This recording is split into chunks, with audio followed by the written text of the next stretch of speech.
오늘 말씀은 주보에 이게 타이포가 생겼는데요. 디모데전서 2장 4절부터 10절입니다. 디모데전서 2장 4절부터 10절 같이 교독하시도록 하겠습니다.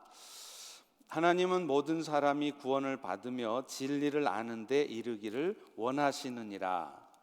하나님은 한 분이시요 또 하나님과 사람 사이의 중보자도 한 분이시니 곧 사람이신 그리스도 예수라. 그가 모든 사람을 위하여 자기를 대속물로 주셨으니 기약이 이르러 주신 증거니라. 이를 위하여 내가 전파하는 자와 사도로 세움을 입은 것은 참말이요 거짓말이 아니니 믿음과 진리 안에서 내가 이방인의 스승이 되었노라. 그러므로 각 처에서 남자들은 분노와 다툼이 없이 거룩한 손을 들어 기도하기를 원하노라. 또 이와 같이 여자들도 단정하게 옷을 입으며 소박함과 정절로서 자기를 단장하고 따은 머리와 금이나 진주나 값진 옷으로 하지 말고 다 같이 오직 선행으로 하기를 원하노라. 이것이 하나님을 경외한다 하는 자들에게 마땅한 것이니라. 아멘. 세상에서 가장 지혜로운 사람은 어떤 사람일까요? 하버드의 정치학 박사일까요? 옥스퍼드의 경제학 박사일까요? 아닙니다. 하나님의 뜻이 무엇인지 그 뜻을 잘 분별하며 또 오늘도 그 하나님의 뜻을 이루고자 열심을 다해 살아가는 사람입니다. 왜냐하면요, 이 세상은 절대로 내가 배운 이론대로 돌아가지 않습니다. 내가 소망하고 바라는 대로 내 생각대로 되어지지 않습니다. 그것은 여러분이 너무나 잘 아실 것입니다. 그런데 안타깝게도요, 오늘날 우리 그리스도인들조차도 나의 삶이 도대체 어디로 가고 있는지를 잘 모른다는 것입니다. 또 그 목표가 어디인지는 알지만 그 목표를 이루기 위해서 나는 지금 정당한 방법으로 올바른 방법으로 그 목표를 이루어 가고 있는지 알지 못한 채로 살아간다는 겁니다. 그저 인생 열심히 살면 되는 줄로 알고 눈코 뜰 새 없이 분주하게 살아가는 것이죠. 그러나 그것은 어쩌면 엉뚱한 방향으로 가고 있으면서도 열심히 속도를 내어 가고 있는 것과 같습니다. 그래서 어느 순간 돌이킬 수 없는 상황이 돼서야 때늦은 후회를 하게 될지도 모르는 일인 것입니다. 물론 하나님의 뜻을 이루는 삶이라는 것이 생업에는 충실하지 않고 그저 교회 나와서 교회 일만 열심히 하는 것을 말하지는 않습니다. 직장 생활이든 비즈니스든 학업이든 내가 처한 삶의 현장에서 내가 마땅히 해야 될 일에 최선을 다하면서 열심히 사는 것, 이것 또한 하나님의 뜻을 이루어드리는 삶의 한 모습입니다. 다만 그런 열심을 다한 삶을 살면서도 지금 나는 어디로 가고 있는지, 혹은 내 인생의 목적은 분명히 알고 있지만 내가 그 목적을 이루어 드리기 위해서 살아가고 있는 방법이 온당한 것인지, 하나님이 기뻐하시는 것인지 아닌지, 아니면 내 뜻대로 내 생각대로만 내 식대로만 열심히 살아가고 있는지 그렇지 않은지 돌아봐야 한다는 것입니다. 2020년 하나님께서는 저희 펠로십 공동체 가운데 새 일을 행하실 것을 말씀해 주셨어요. 그리고 그 일을 위해서 우리 각자가 해야 될 일에 대해서 세 가지를 말씀해 주셨습니다. 첫 번째가 첫 주일날 여러분과 함께 나누었던 것처럼 나는 부족하지만, 내 생각하기에는 안 될 것 같지만, 내 현실 여건과 상황은 절망적이지만 성령께서 일하실 것을 기대하며 살아가는 것입니다. 그렇기 때문에 다른 무엇보다도 그 성령께 간절한 마음으로 도우심을 구하며 살아가는 것, 이것이 우리가 해야 될 첫 번째 일입니다. 두 번째 일은요, 세상 가운데 그리스도의 사랑을 나타내기 전에 먼저 교회 안에서부터 서로가 서로를 사랑하라는 것입니다. 이미 그리스도 안에서 한 형제된 지체조차 품어내지 못하면서 세상을 섬겨낼 수가 없다는 것이죠.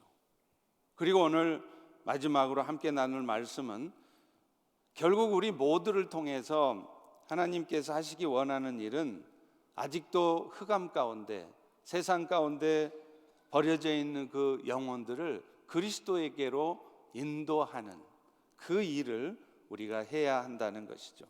오늘 본문은 하나님께서 우리 성도들의 삶이 어떤 방향으로 가야 하는지, 속도가 아니라 내가 원하고 바라는 목표를 하루빨리 이루어내려 하는 것이 아니라 늦어질지라도, 돌아갈지라도 나는 지금 나를 향해 하나님이 갖고 계신 그 목적을 이루고자 살아가고 있는지, 그것을 살펴보도록 우리에게 말씀해 주시는 것입니다. 우리 다 같이 4절 같이 읽어보겠습니다. 시작. 하나님은 모든 사람들이 구원을 얻으며 진리를 아는 데 이르기를 원하시느니라. 하나님은 이 일을 이루시기 위해서 하신 일이 있어요. 당신이 먼저 솔선수범 시범을 보이셨어요. 자신의 가장 사랑하는 아들 예수님을 이 땅에 선교사로 보내신 것입니다. 그래서 그분이, 죄도 없으신 그분이 우리의 죄를 대신 짊어지고 대속의 죽음을 당하게 하심으로 말미암아서 하나님과 단절돼 있고, 그래서 하나님을 떠나 이 땅의 삶을 어두움 가운데 힘들게 살아가다가 결국에는 영원한 멸망 가운데 있을 우리들을 건져내게 하신 것입니다. 이어서 나오는 5절과 6절의 말씀이 그것을 설명해 주고 있죠. 하나님은 한 분이시요 또 하나님과 사람 사이의 중보자도 한 분이시니 곧 사람이신 예수라. 그가 모든 사람을 위하여 자기를 대속물로 주셨으니. 여기서 말하는 중보라는 단어는요, 헬라어로 하면 메시테스라는 단어를 씁니다. 그 뜻이 뭐냐? 화친이나 어떤 계약을 맺기 위해서 두 사람 사이를 중재하는 것, 이것을 중보라고 말하는 거예요. 그러니까 서로 얼굴도 쳐다보지 않으려 하고, 서로가 서로를 알지 못하는 관계에 있었던 사람들이 잘 아는, 화목된, 하나된 관계가 되게 만드는 것이 바로 중보라는 것이죠. 그런데 예수님은 십자가의 죽으심을 통해서 그 일을 이루셨다는 거예요.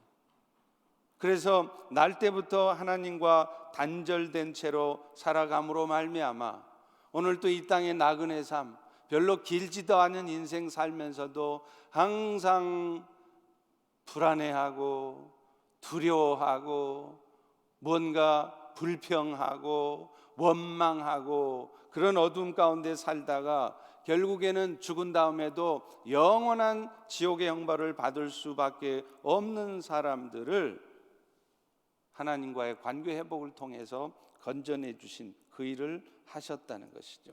그런데 오늘 사도 바울은요, 이 하나님과 사람 사이의 단절을 회복시키는 데는 다른 어떤 것도 가능하지 않다는 거예요. 바꿔 말하면 예수 이외에 다른 어떤 신도 그 일을 이룰 수 없다는 겁니다. 심지어는 여러분의 어떤 선한 삶을 살고자 하는 노력으로도 그 일이 이루어지는 것은 아니라는 거예요. 왜 그럴까요? 우리 안에는 다 죄악된 본성이 있어서 우리 스스로의 노력과 힘으로는 절대로 하나님과의 관계를 회복시킬 수가 없습니다. 오직 유일하신 중보자 예수 그리스도, 그분의 십자가의 죽으심과 부활하심을 믿는 그 믿음으로만 그 일이 이루어진다라고 하는 것이죠. 그래서 오늘 본문에도 그 예수를 한 분이신 중보자, 예수를 통하지 않고서는, 예수 외에 다른 방법으로는 그 일이 이루어질 수 없다는 의미에서 한 분이신 중보자라고 말씀을 하는 것입니다. 그 일을 이루기 위해서 예수님은 자신이 죄인인 것처럼 율법의 요구를 이루어 주셨어요.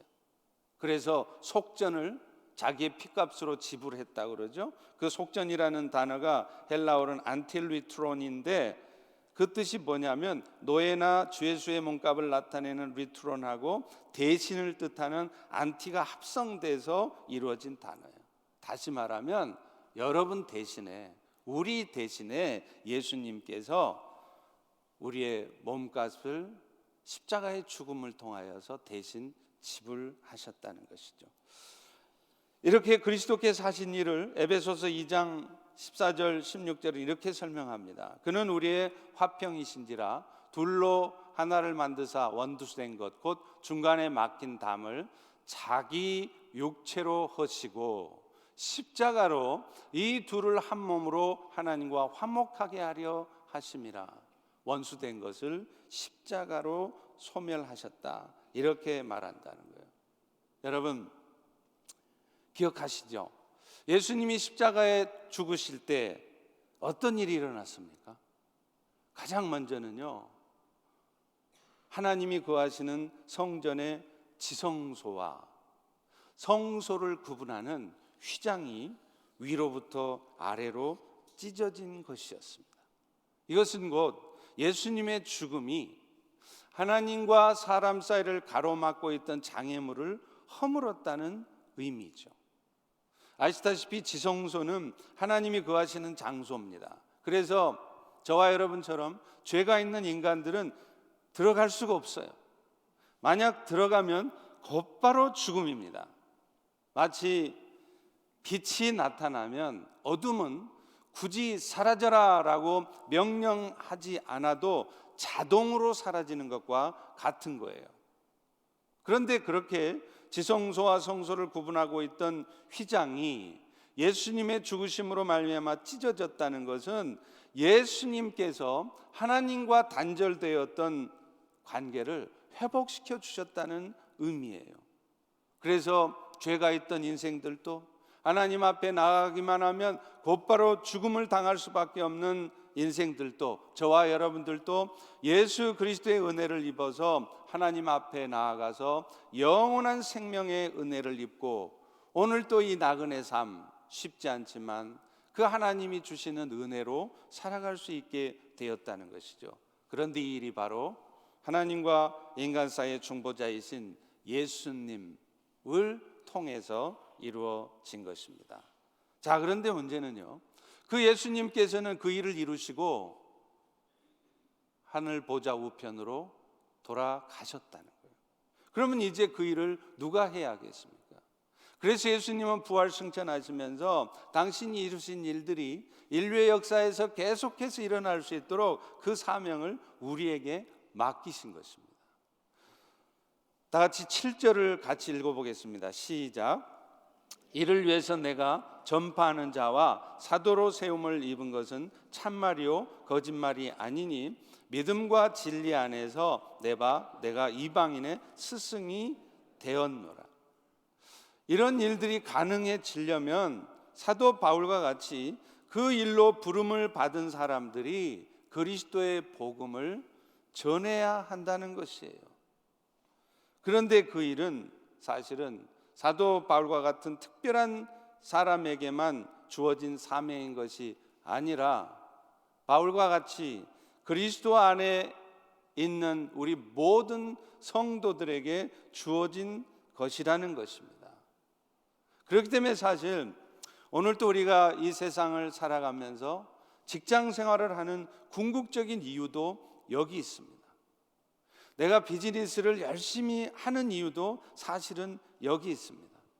직장에서 열심히 일하고 비즈니스를 열심히 해야 우리 가족들이 먹고 살지, 이것도 역시 우리가 일하고 또 비즈니스를 하는 중요한 이유입니다. 그러나 그것은 사실은 우리 그리스도인들에게 있어서는 두 번째 이유예요. 첫 번째 이유는 따로 있습니다. 무엇입니까? 오늘도 세상을 향해 당신의 뜻을 이루어가고자 하는 하나님의 뜻을 함께 이루어가라는 거예요. 그래서 여러분이 일하는 직장이 월급을 많이 주는 직장이든 적게 주는 직장이든, 여러분의 보스가 여러분을 힘들게 하건 잘 대해주건, 여러분의 비즈니스의 파트너가 여러분들에게 해를 끼치는 사람이건 유익을 주는 사람이건 상관없이 여러분의 직장과 비즈니스를 통해서 여러분이 받은 예수 그리스도의 은혜를 나타내 주는 것입니다. 그래서 내 삶을 통해서 하나님의 뜻이 이루어지게 하는 것, 이것이 오늘도 여러분이 직장 생활도 하고 비즈니스도 하고 하는 목적이라는 것입니다. 사실 우리가 잘 몰라서 그렇죠. 세상사 돌아가는 일이 다 이 초점 가운데 돌아가요. 여러분 인생 가운데 벌어진 크고 작은 일들, 좋은 일이든 나쁜 일이든 황당한 일이든 예측 가능했던 일이든 상관없이 그런 일들이 일어난 것이 어떻게 보면 우연인 것 같고요, 또 사람들이 뭔가 잘못해서 그런 것 같고요, 그야말로 재수 없어서 일어난 일 같습니다. 그러나 그렇지 않습니다. 여러분 인생 가운데 벌어진 어떤 일도 아주 작은 일에서부터 큰 일에서까지 우연은 없습니다. 그런 일들이 여러분 인생 가운데 벌어져야만 할 하나님의 치밀한 계획, 하나님의 치밀한 의도가 있는 가운데 여러분 인생에 벌어지는 일들이라는 거예요. 그런데 우리는 종종 뭔가 일이 잘 안 되어지고 또 잘 안 풀려지면, 뜻하지 않은 황당한 사건이 터지면 우리는 금방 낙심부터 하고 절망하고 불평부터 합니다. 또 반대로요, 뭔가 일이 잘 되어지고 비즈니스도 잘 되고 풀려지면 자기도 모르는 사이에 스스로가 높아지는 것입니다. 그러나 여러분 분명한 것은 그 일이 여러분이 예측할 수 있었던 일이든 예측하지 못했던 일이든 좋은 일이든 좋지 않은 일이든 상관없이 그런 일들이 여러분 인생에 있게 하신 궁극적인 목적은 이 세상을 향한 하나님의 최종 목적, 세상의 많은 사람들이 진리에 이르기를 원하는 그 하나님의 목적이 이루어지기 위해서 그 일들이 필요하기 때문에 생겨진 것이라는 것입니다. 사실 우리 인생에 벌어진 모든 일들은 하나도 우연이 없고 다 필연적인 목적 가운데 있는 것이죠. 여러분의 남편이, 또 여러분의 아내가 세상의 구원자로 세워지게 하기 위해서는 오늘도 여러분의 비즈니스가, 여러분의 직장 생활이 힘들어야만 했던 것입니다. 여러분의 딸이, 여러분의 아들들이 세상의 구원자로 바로 서게 하시려고 그들의 삶에 이런저런 어려운 문제들도 생기는 것입니다. 심지어는요, 하나님과는 아무 상관이 없을 것 같은 남녀 간의 문제가 생기는 것도 그야말로 세상 말로 남자친구한테 차이고 여자친구한테 차이고, 이런 일도 그저 남녀 간의 애정사인 것이 아닙니다. 그 이면에는 하나님의 목적을 이루기 위해서 반드시 그런 일들이 일어나야 하겠기에 하나님이 하신 일들이라고 하는 것이죠. 그렇다면 하나님께서 우리의 남편과 아내에게, 우리의 아들과 딸들에게 주신 삶의 이유를 발견하게 하시려고 잠시 인생의 어둠을 주신 것이라면, 그래서 우리의 인생이 꼬여 있다면 우리가 가장 먼저 할 일은 그런 일들 앞에 절망하고 불평하고 어둠에 사로잡혀 있는 것이 아니라 그 일들을 통해서 다시 한번 내 삶의 방향이 어디로 가고 있는지를 돌아보는 것입니다. 그리고 그런 목적을 이루어 가기 위해서 나는 지금 하나님의 방법대로 살고 있는지, 아니면 목적은 분명히 맞지만 하나님의 방법이 아니라 내 방식대로 내가 원하는 대로만 그 일들을 이루어가고 있는지 살펴보아야 한다는 것이죠. 인도에서 40여 종의 인도의 방언으로 성경을 번역했던 윌리엄 캐리 선교사가 있습니다. 그가 32세가 되었을 때 그는 그리스도를 위해서 전 생애를 바치겠다고 결단하고 인도 선교사로 떠납니다. 그리고 1834년 73세의 나이가 되기까지 그곳에서 근 40년 동안을 버마어로, 말레이어로 약 44개 언어로 성경을 번역합니다. 그리고 지금도 그 인도에 가보면요, 세람포 대학이라는 곳이 있어요. 얼마나 우수한 인재들을 배출하는 대학인지 몰라요. 그 대학이 바로 이 윌리엄 캐리가 세운 대학입니다. 그의 인생의 모토는 이것입니다. Expect great things from God. Attempt great things for God. 하나님으로부터 위대한 일들을 기대하라는 거예요. 그리고 그 하나님을 위해서 그 위대한 일들을 시도하라는 거예요. 오늘 또 여러분의 인생에 있어서 기대하는 바는 무엇입니까? 그저 비즈니스가 잘 되는 것인가요? 그래서 돈 많이 벌어지는 것인가요? 여러분의 자식들이 여러분이 높은 포지션에 올라가고 샐러리를 많게 되는 것인가요? 윌리엄 캐리는 우리에게 이렇게 도전합니다. 하나님으로부터 하나님께서 이루실 위대한 일들을, great things를 기대하라는 거예요. expect하라는 거예요. 그리고 그것을 기대한다면 상황 여건 따지면서 주저하면서 두려워하면서 망설이고 있지 말고 그 위대한 일을 이루기 위해서 첫 발을 내디디라는 거예요. 시도하라는 것입니다. 그는 구두수성공으로 살아갈 때도요, 그저 돈을 벌기 위해서 그 일을 하지 않았습니다. 그의 묘비에는 다음과 같이 쓰여 있다고 합니다. 윌리엄 캐리, 가엾고 불쌍하고 벌레 같은 인간, 당신의 친절한 팔에 안기나이다. 그는 임종의 순간에도 친구에게 이렇게 말했다고 합니다. 내가 죽으면 캐리에 대해서는 아무 말도 하지 말고 캐리의 구원주이신 예수에 대해서만 이야기하라는 것입니다. 여러분, 오늘도 여러분이 이곳 미국에 와서 이민 생활까지 하면서 힘들게 어려운 여건과 환경 속에서도 열심히 살아가는 이유가 무엇입니까? 여러분의 인생의 목적은 무엇이며 오늘 또 여러분이 열심히 살아가고 있는 여러분의 인생의 방향은 지금 어디로 가고 있습니까? 그렇다면 이 세상을 향한 하나님의 뜻을 우리는 구체적으로 어떻게 이루어갈 수 있을까요? 오늘 본문은 먼저 그 일을 이루어가려면 다른 어떤 무엇보다도 손을 들어 기도하는 일을 하라고 말합니다. 우리 다 같이 8절을 읽겠습니다. 시작. 그러므로 각 처에서 남자들이 분노와 다툼이 없이 거룩한 손을 들어 기도하기를 원하노라. 여러분, 그런데 재미있는 거는요, 오늘 본문에 보면 기도하라는 말씀 전에 있는 분노와 다툼이 없이라는 말씀입니다. 이 말은 뭘까요? 기도하지 않으면요, 분노와 다툼이 생긴다는 말입니다. 왜요? 주께서 하실 것이라는 확신이 없으니까 기도하지 않을 것이고, 기도하지 않으니까 더더욱 주께서 하실 것이라는 확신이 없습니다. 그러니 오직 자신의 경험과 자신의 이성적인 판단대로만 주의 뜻을 이루어가려고 할 것이고, 그러면 당연히 분노가 생기게 되어 있습니다. 왜냐하면 다 마음에 안 들게 되어 있기 때문이에요. 그래서 결국 다툼이 생깁니다. 아무것도 못하게 됩니다. 누구만 좋은 일 시키는 겁니까? 사탄만 좋은 일 시키는 거예요. 영적 세계에서 유명한 말이 있습니다. 우리 다 같이 한번 따라서 해보겠습니다. 기도하는 사람은 말이 없다. 왜 그럴까요? 말로 해봐야 관계만 나빠지지 안 된다는 것을 잘 알기 때문입니다. 그러니 사람에게 자꾸 말로 하는 대신에 성령님께 기도하는 것이에요.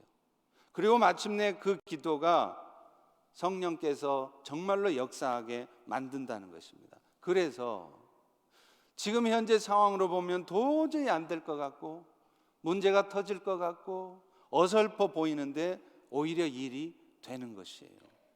그래서 정말로 사람을 통해서 하나님이 일을 이루시지만 일을 이루시는 분은 사람이 아니라 하나님이시라는 것을 우리로 하여금 보게 하시고 경험하게 하시는 것입니다. 그렇기 때문에 분노하고 다투고 이런 거 하지 말고 거룩한 손을 들어서 기도부터 하라는 거예요. 실제로 여러분 너무나 잘 아시는 이야기가 있지 않습니까? 이스라엘 백성들이 출애굽한 해 후에 가나안 땅을 들어가기 전에 광야 생활에서 첫 번째 경험한 게 뭐였어요? 아말렉과의 전쟁 아닙니까? 그런데 그때 전쟁할 때 여호수아는요 산 밑에서 열심히 전쟁에 임하고 있습니다. 칼과 창을 휘두르고 던지면서 열심히 전쟁을 하고 있었어요. 그런데 아시죠? 그 전쟁의 승패는 여호수아가 얼마나 칼을 잘 쓰는지 창을 얼마나 잘 던지는지가 아니라 산 위에서 기도하는 모세에게 달려 있었다는 것입니다. 그래서 출애굽기 17장 11절에 보면 모세가 손을 들면 이스라엘이 이기고 모세가 손을 내리면 아말렉이 이겼다는 거예요. 아무리 여호수아가 칼싸움 잘해도 실력이 충충해도 박사여도 모세가 기도하지 않으면 이스라엘은 졌습니다. 그러나 여호수아가 칼싸움을 잘 못해요. 준비도 좀 부족했어요. 허술해요. 그래도 모세가 손을 들어 기도하고 있으면 이스라엘이 이겼다는 거예요.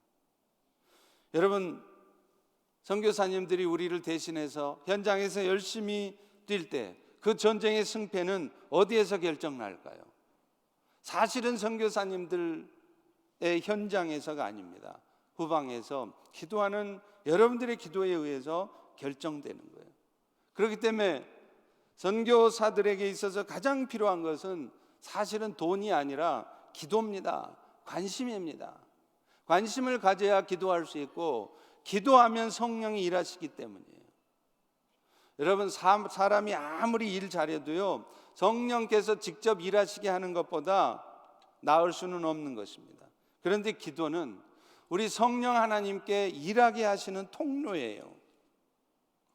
그런데 그 기도를 통해서 성령께서 일하게 하시는 데 있어서는 나이가 상관이 없어요. 저도 주를 위해서 하나님의 뜻을 이루기 위해서 수고하고 싶은데 제가 나이가 많아서 힘이 없어서요. 핑계입니다. 돈이 없어도 좋습니다. 심지어는요 제가 건강하지 못해서요. 이것도 핑계입니다. 여러분 앞서 말했던 윌리엄 캐리가 40년 동안이나 그 인도에서 그 엄청난 사역을 감당할 수 있었던 가장 큰 이유는 뭔지 아십니까? 처음에는 그를 보내려 하지 않았던 교회 성도들, 그리고 수십 년 동안을 움직이지도 못한 채로 병상에서 누워 있어야만 했던 그 윌리엄 캐리의 누나의 기도 덕분이었습니다. 교회 성도들의 간절한 기도, 또 몸도 움직일 수 없을 정도로 건강하지 못한, 그래서 우리의 핑계를 대자면 제가 몸이 건강하지 못해서요, 제가 좀 몸이 불편해서요, 저도 교회 오고 싶은데 교회에서 섬기고 싶은데 잘 못하고 있어요. 핑계라는 겁니다. 이번에 제가 휴가 동안 캘리포니아에 있는 어느 교회에 갔어요. 아주 큰 교회입니다. 그런데 그 교회에서 제가 예배 시간에 아주 도전받고 은혜 받았던 게 있었어요. 대예배 설교 전에 전 교인이 선교사님의 기도 제목을 스크린에 띄워서 모든 교인, 수천 명의 교인들이 같이 기도하는 거예요. 왜 그럴까요? 그 주일날 짧은 예배 시간, 모든 게 아주 긴박하게 돌아가는 그 예배 시간에 왜 시간을 내서 기도할까요? 기도가 일한다는 것을 알기 때문입니다. 그렇게 매주 기도하면 30가정 정도 선교사들이 파송되어 있는데 1년에 모든 성도들이 그 선교사님을 위해서 최소한 2번씩은 기도하게 된다는 거예요. 정말 도전이 되는 모습이었습니다.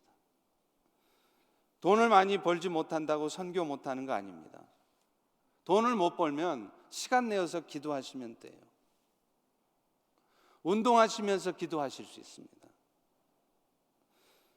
그런 의미에서 저는 여러분들에게 도전하고 싶습니다. 이제 2020 펠로십 기도 제목으로 여러분들에게 비싼 종이, 두꺼운 종이로 프린트해서 나눠드렸어요. 그런데 안타까운 것은 지난주에 보니까 그걸 다 저기 뒤에 버리고 가셨더라고요. 여러분, 기도하지 않고 여호와께서 예비하신 새로운 일이 어떻게 이루어집니까? 기도할 때 하나님이 역사하시는 것입니다. 그래서 저는 여러분 모두에게 도전합니다. 정말로 하루에 한 번씩 단 5분이라도 그 요일별 기도 제목을 가지고 하나님의 뜻을 함께 이루어드리는 일에 동참하시기 바랍니다. 돈 안 들어갑니다. 건강 필요 없습니다. 5분밖에 안 걸리는 일입니다. 그럴 때 하나님은 역사하실 것입니다. 말씀드렸던 것처럼 제가 한국에서 섬겼던 교회에서도요, 매년 이렇게 기도 제목을 나눠드리고 모든 성도들이 1년 동안 그 기도 제목으로 기도하게 했어요. 제가 교회를 떠나올 때 정말 놀랐습니다. 한번 쭉 보았습니다. 그동안 기도했던 기도 제목 거의 90% 이상이 이루어져 있더라고요.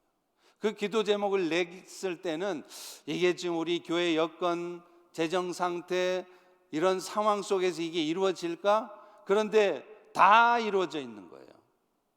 왜 그랬을까요? 기도하니까 하나님이 이루어 주신 것입니다. 사랑하는 성도 여러분, 우리는 단 한순간도 하나님의 은혜가 아니면 아무것도 할 수 없습니다. 여러분이 아무리 비즈니스를 잘 되게 하려고 해도, 여러분들이 아무리 직장 생활에서 여러분들이 하이 포지션으로 프로모션 되려고 해도 하나님의 은혜가 아니면 안 됩니다. 그걸 정말로 느끼고 아는 사람이라면 당연히 우리는 하루의 시작을 하나님의 말씀을 들으며 또 하나님 앞에 겸손하게 엎드려서 성령 하나님의 역사하실 것을 기대하는 가운데 도우심을 구함으로 시작해야 합니다. 그렇게 해보세요. 미루지 마시고 해보세요. 그러면 하루가 든든합니다. 인생길이 잘못될 일이 없어요. 혹시 여러분 인생이 뭔가 잘못된 길로 가고 있을지라도 금방 제자리로 돌아오게 돼요. 그렇게 기도하는 가운데 성령께서 여러분의 심령에 말씀해 주시기 때문입니다. 한국의 기성용이라고 하는 축구 선수하고 결혼한 한혜진이라는 탤런트 자매 아시죠? 이분이 간증하는 얘기를 들었어요. 이분이 기성용 선수를 따라서 영국으로 갔더니 할 일이 없더래요. 그래서 처음에는 너무 답답하고 왜 하나님이 나를 이곳에 보내셨는지 원망도 하고 그랬다는 거예요. 그런데 아무 할 일이 없으니까 결국 기도를 하게 되더라는 것이죠.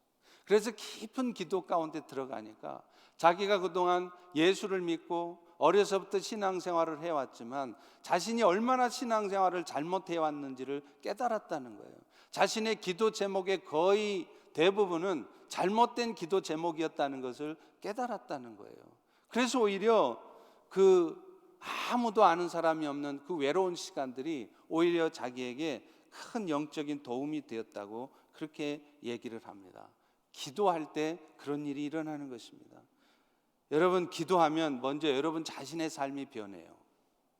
그리고 여러분이 변할 때 여러분의 가정이 변합니다. 남편 바꾸려고 하지 마세요. 아내가 바꿔지기를 기대하지 마세요. 여러분 자신이 먼저 변하십시오. 그런데 그 변화는 기도로부터 시작되는 것입니다. 여러분의 의지적 노력으로 되지 않습니다. 그리고 여러분이 변하면 결국은 교회도 변하는 것입니다. 교회를 변화시키려고 하지 마세요. 여러분 자신이 먼저 기도함으로 하나님 앞에 변화 받으십시오. 그러면 자동방으로 교회는 변하게 되어 있습니다.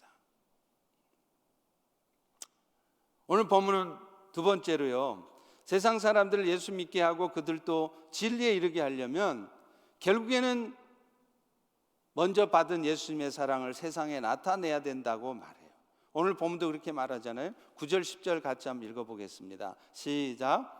또 이와 같이 여자들도 단정하게 옷을 입고 소박함과 정절로서 자기를 단장하고 따은 머리와 금이나 진주나 값진 옷으로 하지 말고 오직 선행으로 하기를 원하노라. 이것이 하나님을 경외한다 하는 자들의 마땅한 바니라.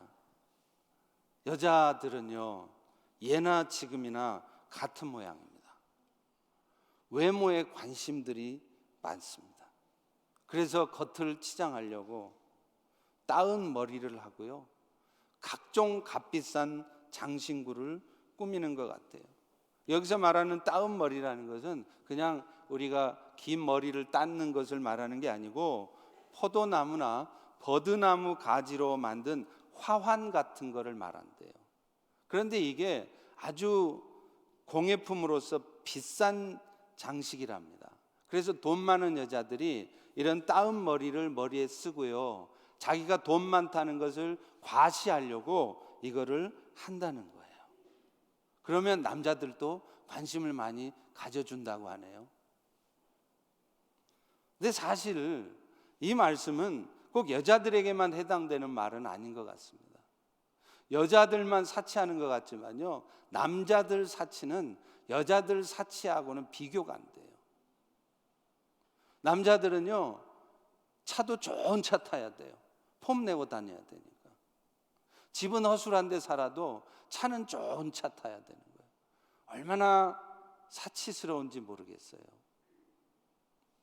또 체면 세우는 거 좋아하고, 그래서 어디 나가서 폼 내는 거 좋아하고. 그러니 이 본문 말씀은 지금 여자들에게만 하는 게 아닌 것 같아요. 남자든 여자든 화려한 것들을 통해서 겉의 것들을 가지고 자신을 과시하려고 하지 말고 그것들을 가지고 선행을 일삼으라는 거예요. 그것이 곧 하나님의 은혜를 입어서 하나님께 감사하고 하나님을 경외하는 사람들의 마땅한 바라는 것입니다. 여러분, 좋은 집 살면 뭐 할까요? 집에 방이 10개면 뭐 할 거예요?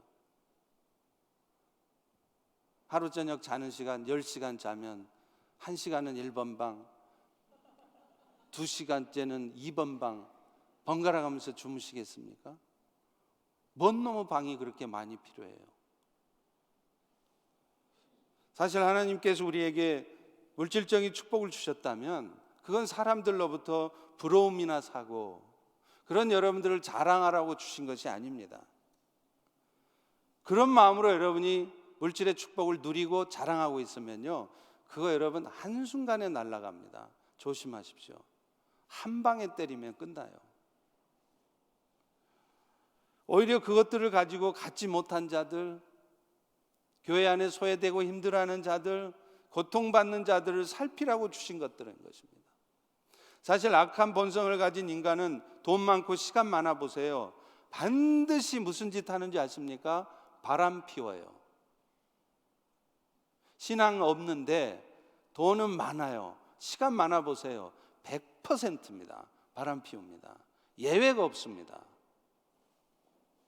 그러니 여러분, 죽으라고 돈 벌어봐야 결국 남 좋은 일 시킬 일, 여러분의 남편, 여러분의 아내 바람나게 만들 일을 왜 하시냐고요. 그렇게 애쓰게 모아잡았자 그 돈은 언제 날아갈지도 몰라요. 한순간에 날아갑니다. 사해와 갈릴리 호수의 차이를 아십니까? 사해는 물을 받기만 했지 흘려보낼지를 몰라요. 그러니 죽는 것입니다. 그런데 갈릴리 호수는요, 헐몬산에서 흘러내리는 물도 받지만 요단강으로 끊임없이 물을 흘려보내요. 그러니 그렇게 크지 않은 호수임에도 그 호수는 마르지 않고 많은 물고기가 살아있는 호수가 되는 것입니다. 하나님의 뜻이 이루어지려면 먼저 믿는 우리들이 하나님이 주신 축복들을 가지고 세상 사람들에게 선행을 베풀어야 하는 것입니다. 그래서 마태복음 5장 16절에도 말씀하잖아요. 이와 같이 너희 빛이 사람 앞에 비치게 해서 그들로 하여 너희의 착한 행실을 보고 하늘에 계신 너희 아버지께 영광 돌리게 하라. 세상 사람들 역시도 하나님께 영광 돌리게 하는 일, 다시 말하면 하나님의 뜻이 이루어지는 일은 어떻게 이루어지느냐 하면 우리가 입술로 전하는 예수 그리스도의 복음 때문에도 이루어지겠지만 먼저 은혜를 받은 우리들이 그리스도를 아는 빛을 세상 가운데 나타낼 때 이루어진다는 거예요. 내가 하나님으로부터 받은 축복을 가지고 나의 유익과 육신적인 쾌락과 나의 즐거움을 위해서 쓰는 것이 아니라 그 물질의 축복을 주신 하나님의 뜻에 합당하게 세상 가운데 그리스도의 사랑을 나타내는 그 일에 내가 쓰고 있어야 한다는 것입니다. 여러분, 미셔널 처치라는 것도 그거 아니에요? 모든 성도들이 선교사의 마인드로 선교사적인 삶을 사는 것입니다. 실제로 교회가 세워진 목적은요, 먼저 구원받은 성도들끼리 열심히 모여서 예배 가운데 찬양 막 뜨겁게 하고 우리끼리 북치고 장구치고 즐겁고 행복하게 서로 교제하고 사는 것, 이것이 교회를 세우신 목적이 아닙니다. 결국에는 그렇게 모여서 찬양도 하고 예배도 드리고 해서 은혜를 듬뿍 받은 다음에 그 은혜를 가지고 세상으로 나가라는 거예요. 여러분의 직장으로, 여러분의 비즈니스터로, 커버넌트 빌리지로 나가라는 거예요. 여러분에게 이웃에 나가야 한다는 것입니다. 그래서 내 집 앞에서부터 시작해서 아프리카 땅끝까지 가서 그리스도의 사랑을 나타내라는 거예요. 이것이 교회를 하나님이 세우신 목적이고 이것이 바로 미셔널 처치인 것입니다. 특별히 우리는 아직 복음의 은혜가 임하지 않은 곳을 우선적으로 가야 되겠죠. 그들은 죄로 말미암는 고통 속에 살아갑니다. 평생을 어둠의 세력에 이끌려 살아가요. 그런데 자신들이 왜 그런 고통스럽고 어두운 삶을 살아야 하는지 이유조차 몰라요. 그런데 더 안타까운 것은 이 땅에 사는 동안도 그렇게 억울하게 살아가는데 죽은 다음에도 영원토록 지옥의 형벌 가운데 살아야 한다는 것이죠. 여러분, 그런 영혼들을 보면 안타깝지 않으십니까? 여러분은 지금 구원받아서 이 환경 좋고 아름다운 미국에서 동부에서 편안하게 살아가고 있으니까 그들이야 죽든지 말든지 상관없으신가요? 내년 2월에 이제 다음 달 2월 달에는 우리는 인도의 아삼주에 있는 차밭에 단기팀이 갑니다. 왜 갈까요? 그 차밭 10,000명이 집단으로 거주하고 있는 차밭에 예수 믿는 사람 단 한 명도 없습니다. 교회가 없습니다. 이제 우리는 그들에게 가서 우리가 받은 사랑을 아낌없이 부어줄 것입니다. 그래서 그곳에도 교회가 세워지게 할 것입니다. 그래서 주의 뜻이 이루어지게 할 것입니다. 여러분, 그 일을 위해서 우리는 기도해야 되고, 여러분이 갈 수 없다면 그 일을 위해서 여러분들의 것들을 드릴 수 있어야 하는 것입니다. 또한 땅끝까지 뿐만 아니라 당장에 내 집 앞, 내 교회 앞에도 그리스도의 사랑을 나타낼 수 있어야 돼요. 그동안 사실 우리는 우리 바로 옆에 있는 이웃들에 소홀했습니다. 하나님께서 심지어는 우리 교회 땅 안에 37에이커나 되는 이 땅 안에 하나님이 강제적으로 밀어놓은 영혼들이 있습니다. 커버넌트 빌리지에 사시는 분들이에요. 그런데 우리는 그분들조차 그동안 제대로 섬겨드리지 못했어요. 대략 90유닛 정도가 살고 계시는데 그 중에 한 30유닛 정도가 우리 한인 어르신들이지만 나머지는 백인들, 흑인들, 히스패닉이에요. 우리는 진즉 그들에게 다가갔어야 합니다. 그들에게 가서 한국 전통 무용도 보여드리고 우리 중고등부 아이들의 연주도 들려드리고 맛있는 식사도 대접하고 그들의 말동무가 되어드려야 했습니다. 또 우리 주변에는 너싱홈도 많고요, 리헵 센터도 많아요. 그곳에서는 한인분들이 많습니다. 영어가 잘 안 되니까 답답하게 지내시는 분들도 많아요. 그분들에게 우리가 정기적으로 찾아가서 그들을 위로해주고 섬겨드리는 일, 이게 사실은 교회가 해야 되는 일입니다. 왜 교회가 싸움이 날까요? 왜 교회들이 맨날 싸우다가 쪼개질까요? 교회 바깥을 향하여 바라보지 않기 때문에 그래요.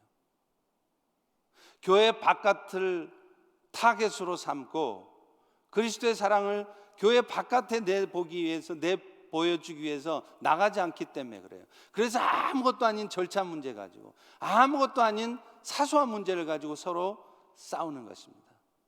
Don't let little things get to you. 사소한 것, 쓸데없는 것 가지고 서로가 서로를 힘들게, 어렵게 하지 마시기 바랍니다. 그러려면 어떻게 해야 됩니까? 우리의 타겟을 교회 바깥으로 삼아야 돼요. 이제 2020년 여호와께서 우리에게 새 일을 행하시겠다고 하셨어요. 이제 우리 펠로십은 그 일들을 왕성하게 이루어 갈 것입니다. 여러분 중에 건축에 탤런트가 있습니까? 그렇다면 우리 주변에 집수리도 못하고 그냥 방치해둔 채로 어려운 가운데 사는 사람들에게 가서 그들의 집도 고쳐주고 집안 정리도 해줄 수 있습니다. 여러분이 닥터입니까? 치과 치료를 해줄 수도 있고요, 간단한 검진을 도와줄 수도 있습니다. 여러분이 미용에, 헤어컷에 탤런트가 있습니까? 그러면 노숙자들을 위해서 여러분 헤어컷을 해줄 수 있습니다. 그것뿐이 아닙니다. 저희 교회 바로 앞에는 클레멘트 미들스쿨이 있어요.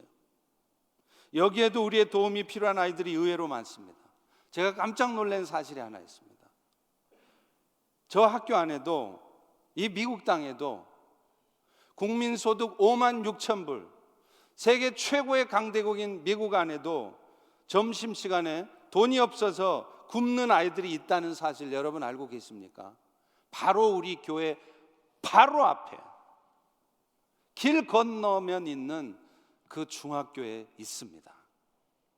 부모는 돈 벌러 가느라고 일찍 나가야 하니까 애들 도시락을 못 챙겨줘요.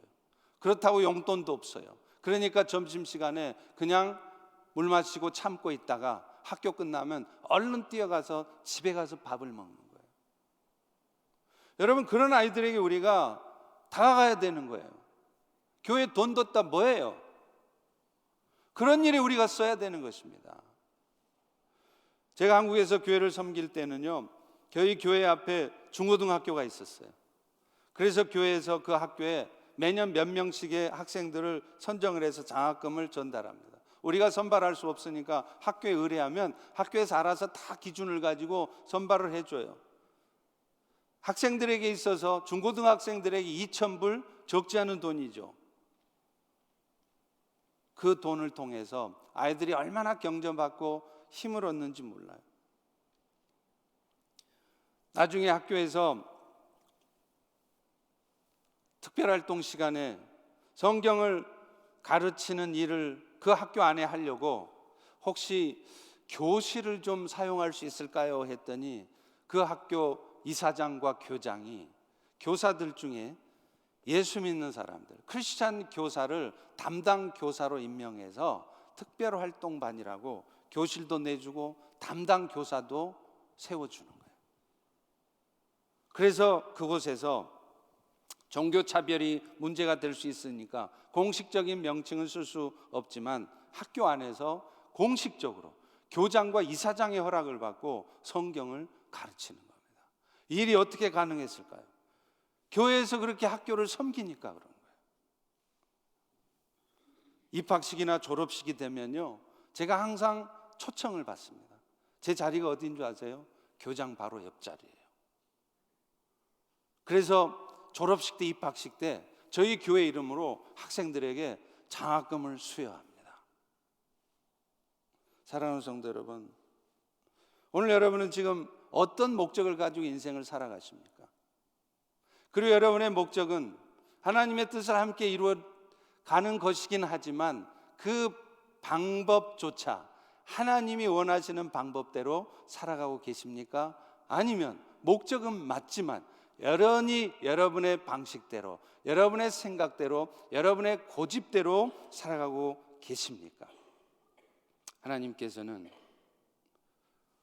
오늘 여러분의 삶에 불평할 수밖에 없고 염려할 수밖에 없고 두려워할 수밖에 없는 그런 삶의 정황들을 통하여서 우리 모두가 다시 한번 내 인생의 목적이 어디를 향해 가고 있는지 점검하기를 원하십니다.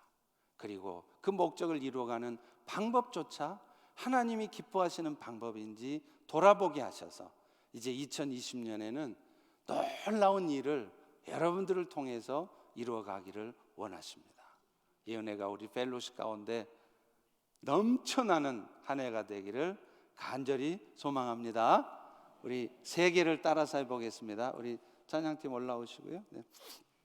따라서 해보겠습니다. 성령 충만, 서로 사랑, 복음 전파. 새 일을 행하실 여호와께서 2020년 우리 모두에게 명령하신 겁니다. 성령 충만하십시오. 서로 사랑하십시오. 미워하지 말고. 그리고 복음 전파에 여러분의 삶을 드려보십시오. 기도하겠습니다. 하나님, 오늘도 새 일을 행하실 여호와를 바라보며 또 하나님께서 이루실 일들을 바라보며 그렇게 성령 충만하기를 원합니다. 서로가 서로의 연약한 부분을 판단하고 정죄부터 하는 것이 아니라 사랑하기를 원합니다. 그리고 우리가 받은 사랑을 세상 가운데 나타내므로 복음을 전파하기를 원합니다. 이런 모습들 속에 2020년 우리가 예상치 못했던, 전혀 생각지도 못했던 놀라운 크고 비밀한 일들이 성령 하나님의 역사하심으로 우리 펠로십 가운데 있게 하여 주시옵소서. 예수님 이름으로 기도합니다. 아멘.